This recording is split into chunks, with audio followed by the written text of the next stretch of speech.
everyday spending can feel harmless, like $5 here, $10 there, but over time, those little habits can quietly drain your wallet. We're a lot, yeah. Whether you're trying to pay off debt or keep more cash in your pocket, our next guest says that small changes can add up to really big savings. So please welcome back to the show. She's going to teach us everything we need right on time. Money expert Robyn Thompson is back.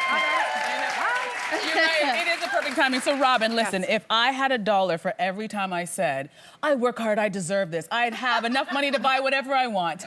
But you say that that kind of thinking actually drains your wallet, and it's tied to the way that we see money. So explain that to us. Yeah, so I think that people have this deep-seated belief that, you know, I work hard. I deserve to spend on small indulgences, and therefore I can, and so I shall.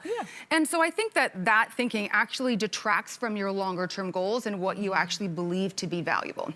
And I see this all the time with people who buy water bottles. We know those people, right? So you're buying a $2 water bottle, you're doing it, you know, once a day for a year, $700. If you're a family of 4, now you're looking at $2,000 a year. And so you're like, $2, not a big deal. But over time, that starts to extrapolate out into larger amounts. And then you start to get detracted from, where am I actually putting value for my money, and what do I believe about my money? Wow. Okay, so how do we start to shift those beliefs?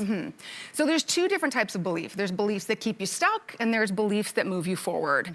And so there's passive belief and there's active belief. Passive belief is that echo you have in your ear that says, I deserve it. I've earned hear it. that voice all the time. I'm gonna do that. And then there's the active belief that is a conscious choice that says, okay, you know what? What do I really want in my life, and where do I find value for money? When you make a conscious decision, what you're doing is you're shifting from that passive to active, and you're making a vote each time you do that for the type of person you want to become. So make more votes, change your beliefs. Oh gosh, okay. Let's shift to another area where I think a lot of us, me included, are perhaps leaking a lot of money, and that's in subscriptions. We have 1 million subscriptions, so it could be like streaming stuff, although you always will have Crave.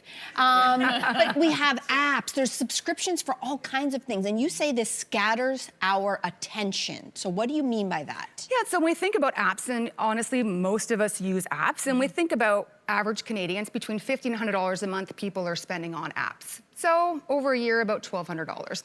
So when you think about, is that valuable for me? And recently, you know, AI has got this huge amount of apps, and there's this new chat that happens every week, and there's a new one that's better than the old one. And recently, I have fallen victim to that. 4 different chats now that I have. One because it's gonna help my grammar, one because it's gonna help my photo, one that's gonna help me edit better.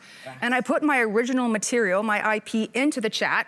I don't like that one, so I take it and put it into all the other ones, and now I end up with something that's not even my own, and I'm spending for 4 subscriptions. So I cancel them all except for 1. So find out which subscription service actually provides the most value for you, cut the noise on the rest, and save your money. Okay, so let's say we're out there shopping this time of year, and we see sales, and then we see discounts. How do you know when to say no? And do you see a difference between those 2?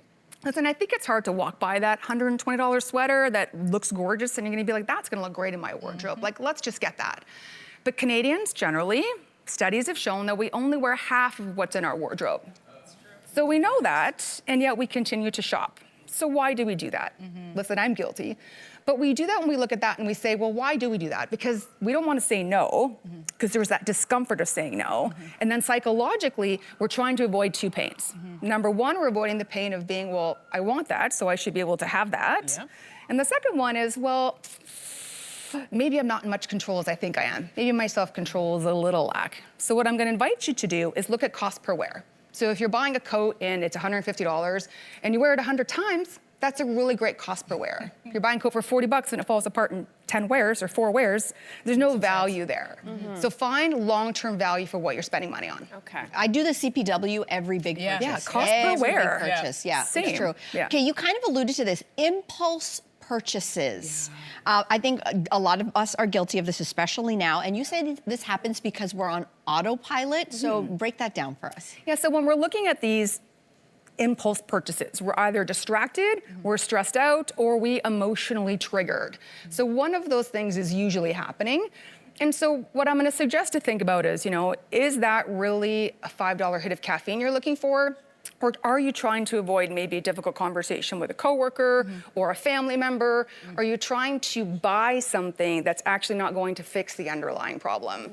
So before you buy something, think about it and say, what am I actually doing here? Because what we really want to do is we want to exchange value for money and value for time. And if it's not going to give you long-term value, then you have to think about it. Yeah, absolutely. Well, you know, I think a lot of people have good intentions when we think about saving our money and spending our money, but those habits are so hard to break. So any recommendations for breaking those habits? Yeah, so you think that we'd be able to have this great sense of accountability with all the apps that track us and all of the things that we should or shouldn't be doing in our meditations and such, but we're humans, and at the end of the day, if there's no process put in place for us to be able to catch our mistakes or to where we trip up, then we're not going to be alerted to them. So it's about understanding, where do you actually fall victim most of the times. Maybe it's subscription, so you review it every month and you have it in your calendar. Maybe once a quarter, it's getting really clear on what is it that really is valuable to me, and does my bank account and credit card statements reflect that? So it's putting in that process and becoming really aware of, are you spending money in the places you want to spend money on, and does it drive long-term value? Yeah. And finally, you say money is just the scoreboard. It's not just about the dollars and cents. When we plug in these leaks, what are we gaining beyond the extra cash? Yeah, so when people master your decisions around this conversation, you're gonna show up with more confidence, you're gonna be clearer on what it is you're looking to achieve in your life, and you're gonna show up with a deeper trust in your ability to be able to achieve your longer term goals. That is a return on personal power. So when you're looking at this, do small things. Take a pause before you buy something. 3 big, deep breaths. Does this align with my value? Be aware of what you're doing. The longer term value is about our awareness, our conscious decision making, and how we program ourselves going forward. Oh, perfect timing for this combo, Robyn. Thank you so much. You're welcome. Okay, happy shopping? Holiday shopping, that is, for everybody else. Okay.